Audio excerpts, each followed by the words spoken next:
qu'est-ce que j'ai bien pu faire de mes clés? Ah ben viens Henri me donner un coup de main parce que il y a quand même un sacré bazar. Ah bah, alors là, Par là. c'est pour du bazar, c'est du bazar, hein. Ben, c'est l'autre jour, là, j'ai fouillé un peu là-dedans. Puis les clés ont dû tomber, j'en sais rien. Ah, t'as perdu tes clés. Ouais. Voyons. Donc faut regarder un peu ce qui traîne, hein, tu vois. Si tu vois pas qu'ils sont par là. C'est quand même infernal de voir ça. Allez. Oh là là. Ah tiens, qu'est-ce que c'est ça? Tiens, bah tu vois, j'avais oublié que ça existait, ça. Qu'est-ce que ça peut être? Bon. Une oreille. Bon. Attends. Tiens, regarde ce que j'ai trouvé. On dirait l'oreille. On dirait l'oreille de Van Gogh. Ah, ce serait rigolo. Tu vois? Ah bah oui, Ouais. c'est pas impossible. Bah, il faudrait qu'on demande à un spécialiste de l'art, hein. Ah bah peut-être un historien, tout ça. Un historien de l'art, peut-être, ouais. Allez. Bon, allez, viens. Allez hop. Hop. Allez, direction Nogent-le-Rotrou, chez Jean-Michel. Bonjour Jean-Michel. Bonjour. Alors, parle-moi un peu de ton métier d'historien de l'art. Ah, métier, c'est un beau métier. Mais en réalité, bon, je suis professeur d'art plastique, professeur de cinéma.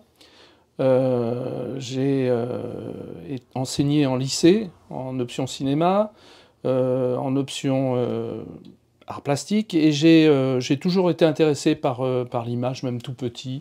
Par le son, par le cinéma, les images animées, par les tableaux, etc. Et de fait, de fil en aiguille, on peut dire ça ainsi, en allant à l'université, j'ai eu la chance de gravir des échelons et de devenir professeur d'art plastique, de culture artistique. Et aujourd'hui, je suis professeur dans l'université du temps libre à Nogent-le-Rotrou. J'ai 77 étudiants, on peut dire entre guillemets, puisqu'on est rattaché à l'université d'Orléans. C'est une association, l'UTL, l'Université du Temps Libre, qui permet à des gens de se cultiver, de continuer à s'enrichir, sans objectif d'examen, de concours, etc. Tout le monde peut accéder. Et je donne des cours dans le cinéma Le Rex, à Nogent-le-Rotrou, où j'ai des capacités et des possibilités que j'ai jamais eues justement dans mon métier, comme tu dis, métier de professeur, puisqu'on projette sur très grand écran, le son est parfait, dans un confort extraordinaire. Voilà. On a une chance à Nogent-le-Rotrou d'avoir cette ouverture. Et puis je donne aussi des cours de cinéma dans le cadre de l'UTL, et puis je m'occupe d'un certain nombre de choses en dehors de ces activités d'enseignant. Voilà. Je prolonge, disons, mon métier, puisque je suis à la retraite aujourd'hui, mais je prolonge mon métier dans cette optique aussi de m'enrichir. Et dis-moi, l'UTL, là, l'autre fois, j'ai assisté à une de tes conférences sur Van Gogh, par exemple. Oui. Est-ce que tu peux m'en parler un petit peu? Comment tu l'as connu? Enfin, comment tu l'as connu de façon Van Gogh, je ne l'ai pas connu personnellement, mais tout le monde connaît Van Gogh, évidemment. Et le cours que j'ai donné il y a peu de temps là, sur Van Gogh, c'était un des cours pour lequel j'ai eu le plus de plaisir à travailler.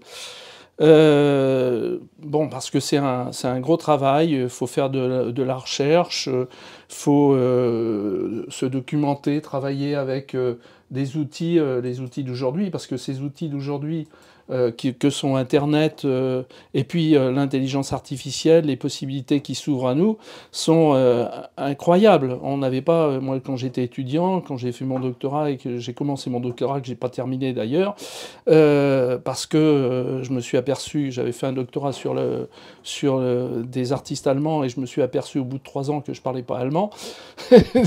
Mais aujourd'hui, ça serait tout à fait différent avec les capacités technologiques que l'on a aujourd'hui pour rechercher, pour travailler, pour donc construire des programmes. Voilà. Et je travaille avec notamment PowerPoint, Perplexity, qui est une intelligence artificielle extraordinaire, un petit peu ChatGPT, mais qui est dépassé déjà, à mon goût. Et bon, je travaille même le son, la musique, je fais des musiques pour mes cours. Et donc, je fais donc un cours tous les mois. Dans le cadre donc, de cette UTL, et ceci depuis 2004. 2004, ça fait un certain nombre de conférences que j'ai pu faire, et puis un certain nombre de personnes que j'ai pu rencontrer. Je pense que je suis à Nogent-le-Rotrou un des personnes, un des professeurs qui a le plus d'images d'œuvres d'art récoltées sur mes disques durs depuis, j'allais dire, l'Antiquité. Mais pas l'Antiquité, mais depuis 2004, voilà. Bah écoute, Jean-Michel, merci pour tous ces petits renseignements. J'espère que nous... Vas-y. Oui, je peux te montrer un petit peu certaines choses ou non, c'est pas la peine. Non, c'est pas la peine. Tu t'en fiches complètement. Complètement. Moi, c'était surtout par rapport à mon oreille, là, que j'avais un petit souci, voilà, bon. c'est tout. Donc, ah oui, à l'oreille. Alors, bon, je ne suis pas ERL, contrairement à ce qu'on pense. Sur Van Gogh, effectivement, quand j'ai abordé ce cours sur Van Gogh, et je le dis bien en début du cours, tu le verras cours auquel tu as assisté, je pense que j'ai pas voulu donner un angle sur tout ce que l'on connaît sur Van Gogh, sur ce qui pourrait relever de galas ou de journaux à sensation. Je n'ai pas voulu parler de l'oreille coupée, etc. Parce qu'à mon avis, il y a beaucoup plus de choses à découvrir. Et comme je dis dans la conférence, il faut regarder les œuvres d'art en essayant de chercher la vérité ou chercher ce qui est caché derrière, plutôt que d'avoir une lecture en surface et de regarder. Il faut regarder, interpréter, se questionner, et c'est ce que j'ai voulu mettre en lumière dans ce cours sur Van Gogh. Eh ben Jean-Michel, merci pour tous ces renseignements, et puis à très bientôt. Et puis bonne vie à l'Ego du mois. À l'Ego du mois. Voilà. Allez, ciao, merci. Ciao. Salut. Salut. Ah oui, bah vas-y, avance. Donc, silence. Ouais, silence, moteur. Attends. Faut peut-être...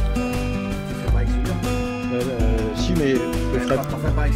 C'est ça, avec un plus serré. Ouais. C'est pas la même, c'est bien. Ouais.